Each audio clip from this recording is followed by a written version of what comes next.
नाशिक शहरात गंगूबाई त्यांच्या कुटुंबासोबत राहत होत्या. कुटुंबात 2 मुले, 2 सुना आणि एक नातू. गंगूबाईंचा स्वभाव खूप लालची होता. घरात ज्याच्याकडे पैसा दिसेल ते त्याची बाजू घ्यायच्या. मोठी सून प्रतिभा गरीब घरातील पण सुशिक्षित होती.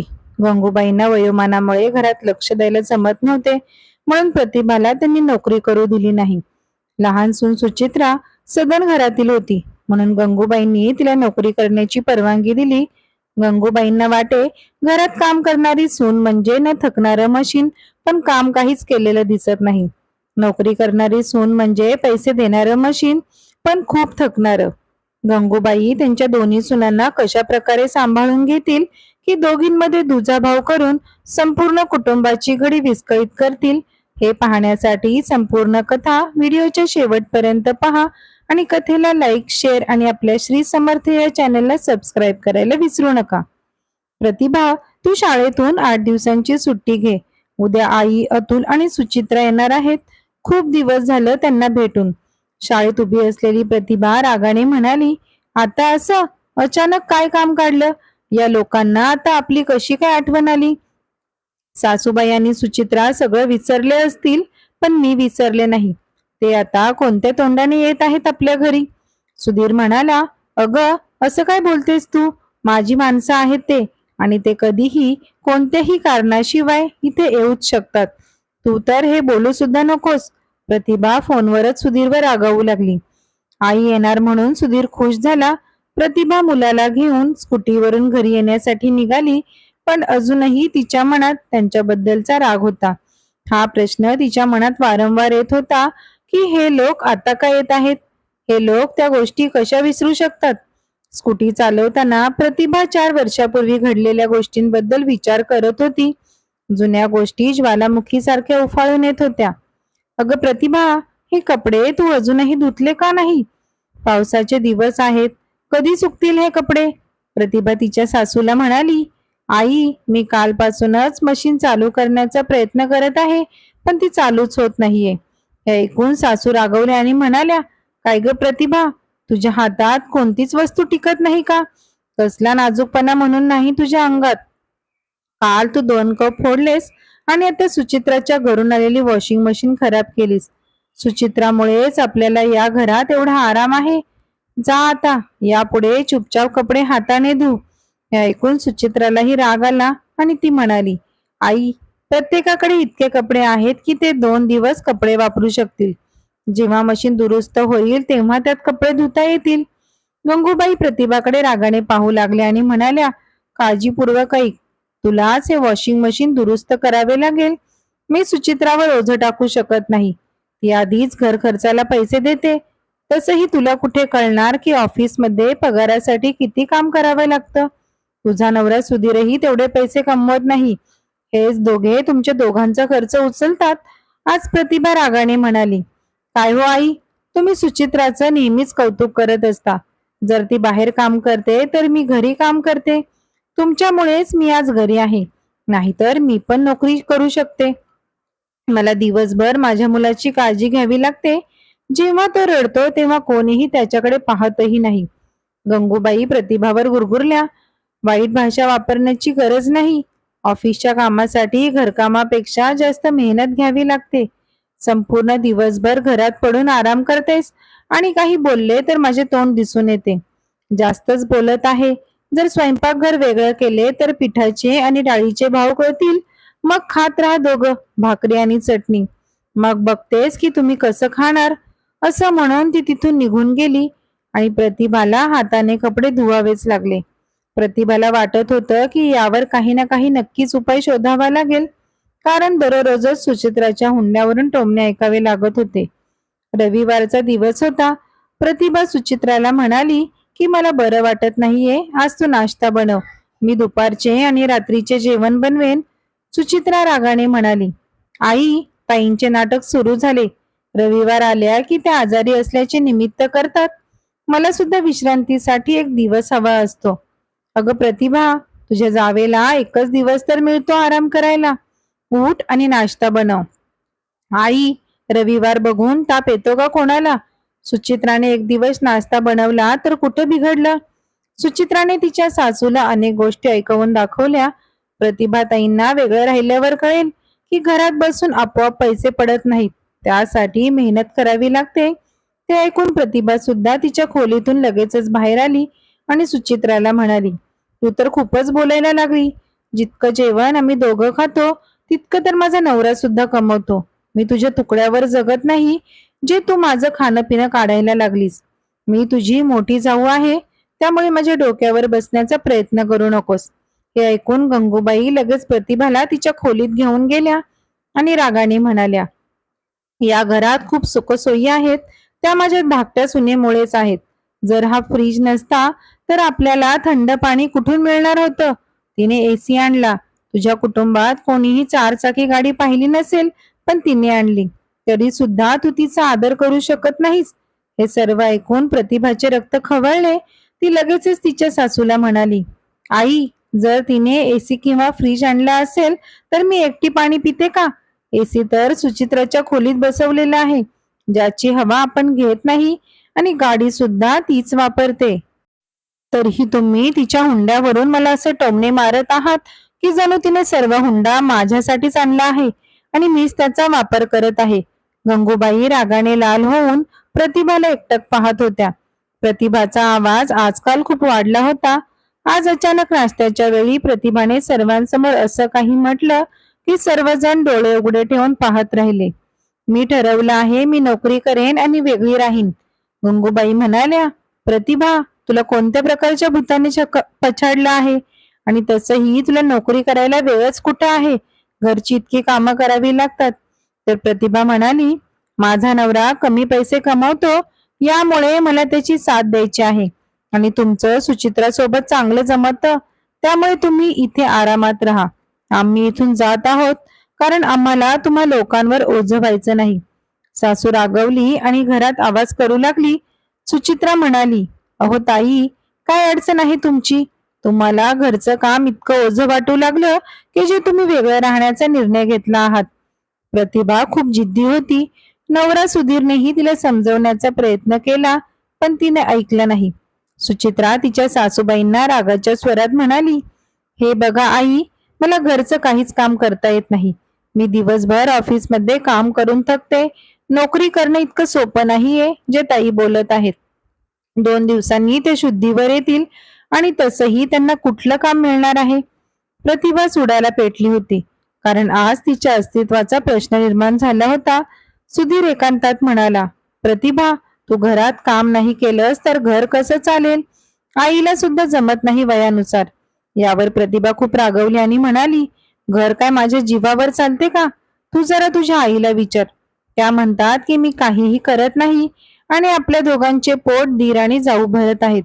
आता मी ठरवलं आहे की मी माझे शिक्षण वाया घालवणार नाही आणि लोकांचंही ऐकणार नाही. मी आईंना सांगितलं आहे की तुम्ही आणि मी वेगळे राहणार आहोत, कारण हे घर सासूचं आहे. म्हणूनच आपल्यालाच इथून जावं लागेल. आज प्रतिभाने स्वतःचे मत इतक्या ठामपणे मांडलं होतं की सुधीर पाहतच राहिला. दुसऱ्या दिवशी प्रतिभा आपल्या सासूला म्हणाली, आई, मी एका शाळेत नोकरीसाठी बोलले आहे. माझे BEd झालं आहे आणि ते मला नोकरी देण्यासही तयार आहेत. थोडा पगार कमी आहे, पण हळूहळू सुरुवात होईल. मी त्यांना माझी कागदपत्रे पाठवली आहेत. फक्त एक औपचारिक मुलाखत द्यायची आहे. बाकी माझी नोकरी पक्की आहे. मी सुधीरला उद्यापर्यंत भाड्याने घर शोधण्यास सांगितलं आहे. प्रतिभाच्या सासू गंगूबाई सुधीरला मोठ्याने हाक मारू लागल्यावर सुधीर म्हणाला, आता प्रतिभाला काहीतरी करायचं आहे. मी तिला थांबवू शकत नाही, कारण माझा पगार इतका जास्त नाही आणि पुढचे आयुष्य पाहता आम्हाला आमची कमाई वाढवावीच लागेल. गंगूबाई मुलापुढे शांत राहिल्या. दुसऱ्या दिवशी सुधीरने 1 BHK भाड्याने घेतला आणि तिथं ते दोघे मुलासहित राहायला गेले. प्रतिभा दररोज शाळेत जाऊ लागली. ती मेहनती होती आणि त्यामुळे ती शाळेत सर्वांची आवडती होत होती. प्रतिभाचा मुलगाही त्या शाळेत शिकत होता आणि प्रतिभा त्याच्या सोबत घरी जात असे. एकंदरीत सगळं व्यवस्थित चाललं होतं, पण जाऊ आणि दिराने कधीही त्यांना फोन केला नाही ना कधी त्यांना भेटायला आले. आता त्यांच्या येण्याच्या बातमीने प्रतिभाला जुन्या आठवणींमध्ये परत जायला भाग पाडले, जिथे सुचित्राने तिच्या नोकरीमुळे तिला अनेकदा अपमानित केले होते. सुधीर आज लवकर घरी आला होता, प्रतिभा तिच्या समोर टेबलावर सामानाने भरलेल्या मोठ्या पिशव्या पाहून आश्चर्यचकित होऊन म्हणाली, तू इतके सामान का आणलेस? ते तर इथे 2-3 दिवस पाहुणे म्हणून येणार आहेत ना? त्यावर सुधीर अडखळत म्हणाला, प्रतिभा, खरं तर अतुलची नोकरी गेली आहे आणि तो सध्या बेरोजगार आहे. सुचित्राने तिच्या मुलाच्या प्रसूतीच्या वेळी तिची नोकरी सोडली होती आणि आता ती कोणतीही नोकरी करत नाही. सध्या त्यांची आर्थिक परिस्थिती चांगली नाही. हे ऐकून प्रतिभाने सुधीरकडे पाहिले, जणू काही भूकंप झाला आहे. सुधीर, मला काही सांगू नकोस, मी काहीही ऐकून घेणार नाही. सुधीरने तिचा हात धरला आणि तिला सोफ्यावर बसवले आणि म्हणाला, अगं, मी तुला सांगितलं नाही, कारण तू शाळेतच रागवली असती. प्रतिभाने रागाने तिचा हात सोडवत म्हणाली, सध्या मला फक्त राग येत आहे. मला आठवतंय की एकेकाळी मलाही खूप त्रास दिला जायचा. टोमणे ऐकवले जायचे, माझे घर असं म्हटलं जायचं. आणि आता हे माझे घर आहे आणि इथे तीच लोक येतील जे मला मान्य असेल. तेवढ्या दाराची बेल वाजली आणि सुधीर प्रतिभाच्या चेहऱ्याकडे पाहू लागला. सुधीर लगेच उठला आणि दार उघडायला गेला. समोर त्याची आई, त्याचा भाऊ त्याच्या बायको सोबत उभे होते. सगळे हसत हसत आत आले, पण प्रतिभा इच्छा असूनही हसू शकली नाही. ती खाली वाकून आपल्या सासूचा आशीर्वाद घेऊ लागली. तेव्हा सासू म्हणाली, तू नुकतीच कामावरून आली आहेस असं दिसतंय. प्रतिभा हळू आवाजात म्हणाली, हो, मला कळलं की तुम्ही येणार आहात. ती तिच्या सासूबाईंना बऱ्याच वेळा भेटली होती, पण ती सुचित्राला 4 वर्षांनी भेटत होती. प्रतिभाने सुधीरला आधीच सांगितलं होतं की जर सुचित्राने इथे माज दाखवला तर मी कोणाचीही सेवा करणार नाही. मी तो दिवस कधीच विसरू शकत नाही, जेव्हा सुचित्राने तिच्या पगारातील पैशांची हवा दाखवून सासू संपूर्ण दिवस मोलकरणीसारखं तिच्याकडून काम करून घेत आणि कशा प्रकारे त्यांना सुचित्राच्या दबावाखाली राहावे लागत असे. पण आता प्रतिभाकडे नोकरी होती आणि ती स्वतःच्या पायावर उभी होती. ती कोणालाही दुखावणार नाही, पण ती कोणाच्याही प्रभावाखाली राहणार नाही. सुधीरनेही बाहेरून नाश्ता मागवला आणि प्रतिभाने घरी चहा बनवला. मग सुचित्रा आली आणि प्रतिभासोबत नाश्त्याच्या प्लेट वाढू लागली. प्रतिभा तिला टोमणे मारण्याच्या अंदाजात म्हणाली, अगं सुचित्रा, राहू दे, तुला हे सर्व करण्याची सवय नाही. तू बाहेर जाऊन बस, मी हे करते. प्रतिभाच्या चेहऱ्यावर कोणताही भाव नव्हता. ना इतक्या दिवसांनी सुचित्राला भेटल्याचा आनंद वाटत होता, हे सुचित्रालाही जाणवत होते. सुचित्राला तिच्या कर्माची फळं मिळत होती. प्रतिभाने तिला आणखी एक प्रश्न विचारला, तुम्ही इथे किती दिवस राहणार आहात? हे ऐकून सुचित्राने प्रतिभाकडे पाहिले आणि तिच्या डोळ्यात अश्रू आले. प्रतिभाने बघून न बघितल्यासारखं केलं आणि म्हणाली, मी तर हे सर्व यासाठी म्हणत आहे कारण मी दिवसभर घरात राहत नाही. माझा संपूर्ण दिवस शाळेतच निघून जातो आणि संध्याकाळी थकून घरी येते. प्रतिभाला सुचित्राच्या डोळ्यात अश्रू दिसले. सुचित्राने शांतपणे तोंड फिरवले आणि तिचे अश्रू पुसले आणि म्हणाली, ताई, तुम्ही काळजी करू नका, मी घर सांभाळेन. प्रतिभा आश्चर्याने सुचित्राकडे पाहत म्हणाली, सुचित्रा, तुला इतक्या लोकांचे काम करण्याची सवय असेल, पण नोकर ठेवायचं आमचं बजेट नाही. प्रतिभा शांतच होती. सुधीर तिच्या चेहऱ्याकडे वारंवार पाहत होता आणि सासू गंगूबाई ही त्यांच्याकडे वारंवार पाहत होती, पण ती प्रतिभाशी नजरेला नजर मिळवू शकत नव्हत्या.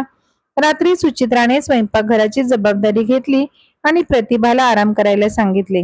प्रतिभा म्हणू लागली की सुचित्रा, तुला इतकं काम करण्याची सवय नाहीये, बाजूला हो, मी करेन. पण सुचित्रा शांतपणे जेवणाची व्यवस्था करत राहिली. दुसऱ्या दिवशी जेव्हा प्रतिभा उठली तेव्हा तिला आश्चर्य वाटले, कारण सुचित्रा तिच्या आधी उठली होती आणि स्वयंपाकघरात तिचा नाश्ता आणि टिफिन बनवत होती. प्रतिभाला वारंवार ती वेळ आठवत होती जेव्हा ती सकाळी लवकर उठून सुचित्रा आणि तिच्या दीरासाठी टिफिन आणि नाश्ता बनवत असे. पण तिची सासू म्हणायची की ती काय करते, घरातच तर आराम करते. प्रतिभा काहीही न बोलता तिने शांतपणे नाश्ता केला आणि टिफिन घेऊन निघून गेली. ती पुन्हा पुन्हा मनात विचार करत राहिली की वाईट का चांगल्या चांगल्या लोकांना सरळ करू शकतो, पण प्रतिभाचे मन सुचित्रा आणि तिच्या सासूला माफ करायला तयार नव्हते.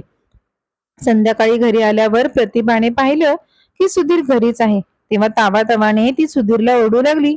सुधीर म्हणाला, आज अतुल आणि आई इतक्या दिवसांनी आलेत, म्हणूनच त्यांच्यासोबत वेळ घालवावा म्हणून मी सुट्टी घेतली आहे. त्यांच्या भांडणाने अतुलचा चेहरा फिका पडला आणि त्याचा कंठ दाटला. तो दबलेल्या आवाजात म्हणाला, वहिनी, मला माहित आहे की तू आजही ते विसरू शकली नाहीस, पण मला त्या सर्व गोष्टींची खूप लाज वाटते. आज आम्ही कोणत्या परिस्थितीतून जात आहोत हे आम्हाला माहिती आहे, पण अशा वेळी मला दादाची आठवण आली आणि त्याने लगेच मला घरी बोलवले. सुचित्रा ही नजर खाली घालून तिथे बसली होती. मग गंगूबाई म्हणाल्या, प्रतिभा, मी तुझ्यासोबत जे काही केले ते खूप चुकीचे होते, पण काळाने मला शिकवलं आहे की वेळ नेहमीच सारखी राहत नाही. पैशांसाठी आणि हुंड्यासाठी मी तुला खूप काही बोलले. आज आम्ही अन्नासाठी तळमळत आहोत. जर सुधीरने आम्हाला फोन केला नसता तर आम्ही उपाशी मरून गेलो असतो. तेवढ्यात सुचित्रा उठली आणि प्रतिभा जवळ येऊन म्हणाली, ताई, जर तुम्हाला मला माफ करायचे नसेल तर आम्ही निघून जाऊ. मी तुमच्या कामाला कमी लेखले याची मला लाज वाटते. माझ्या अहंकारात मी इतकी गुंतून गेले होते की मला काहीच समजलं नाही. तुम्ही संपूर्ण घराची काळजी घ्यायचा आणि मला वाटायचं की तुम्ही घरात काय करता. पण आज तुमच्या अनुपस्थितीत जेव्हा मी संपूर्ण घराची काळजी घेतली, तेव्हा मला समजले की मी तुमचा किती अनादर केला. तुम्ही आई होऊन आमच्यासाठी सर्व काही केले, पण मी मात्र तुम्हाला अहंकार दाखवू लागली आणि तुम्हाला कमी लेखले. आणि कदाचित यामुळेच देवाने आम्हाला शिक्षा दिली आहे की आम्ही आमच्या मुलांना खायला घालण्यासाठी सुद्धा सक्षम नाही. हे ऐकून प्रतिभाला त्यांच्यावर दया आली. ती आपले अश्रू लपवण्याचा खूप प्रयत्न करत होती आणि सुधीरकडे वारंवार पाहत होती. मग तिच्या मनात विचार आला की आज मी इतकी सक्षम आहे की ते मला मदत मागत आहेत. असं म्हणणे योग्य आहे की कोणाचाही अहंकार शेवटपर्यंत टिकत नाही. जेव्हा मला कोणीही काहीही लायकीचं समजत नव्हतं, पण आज देवाने मला इतकं सक्षम केलं आहे की मी एखाद्याची मदत करू शकते.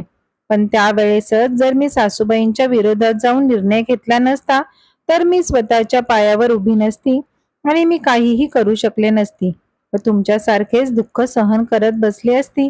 प्रतिभाने गंगूबाई आणि सुचित्राला मिठी मारली. त्या बराच वेळ प्रतिभाची माफी मागत राहिल्या. शेवटी प्रतिभानेही त्या गोष्टी विसरून नव्याने सुरुवात केली. प्रतिभाने तिच्या जवळच्या लोकांशी बोलणी करून अतुल आणि सुचित्राला पुन्हा नोकरी लावली. थोडे दिवस एकत्र राहून प्रतिभाने ही सगळी परिस्थिती नीट हाताळली. त्यामुळेच तिच्या दीर आणि जावेच्या संसाराची गाडी पुन्हा रुळावर आली. ते लोक त्यांच्या घरी जाण्यासाठी निघाले तेव्हा सुचित्रा आणि अतुलने प्रतिभा आणि सुधीरचे आभार मानले. सुचित्रा आणि गंगूबाई प्रतिभाच्या गळ्यात पडून रडू लागल्या. यापुढे कधीही भविष्यात गरज लागली तर आम्ही नेहमी तुमच्या सोबत आहोत, असं प्रतिभाने त्यांना आत्मविश्वासाने सांगितलं. आज गंगूबाईंना प्रतिभाचा अभिमान वाटत होता. तर मित्रांनो, या गोष्टीवरून आपल्याला असं शिकायला मिळतं की प्रत्येकाची वेळ सारखीच नसते. जे काही होतं ते चांगल्यासाठीच होतं असं म्हणणं चुकीचं नाही. त्यावेळेस सासू जे काही वागल्या त्यामुळे सुनेने स्वतःच्या पायावर उभा राहण्याचा निर्णय घेतला, ज्यामुळे तिचे दिवस बदलले आणि आता तीच इतकी सक्षम झाली की ती त्या लोकांना मदत करू शकेल. त्यामुळेच माणसाने असलेल्या गोष्टींचा इतकाही अहंकार करू नये की भविष्यात त्याच्यावर वाईट वेळ येईल. कारण अहंकार हा माणसाला पुढे नेत नाही तर पुढे नेऊन अचानक त्याचा घात करतो. तर या कथेबद्दल तुमचं काय मत आहे ते कमेंट बॉक्समध्ये नक्की सांगा. धन्यवाद.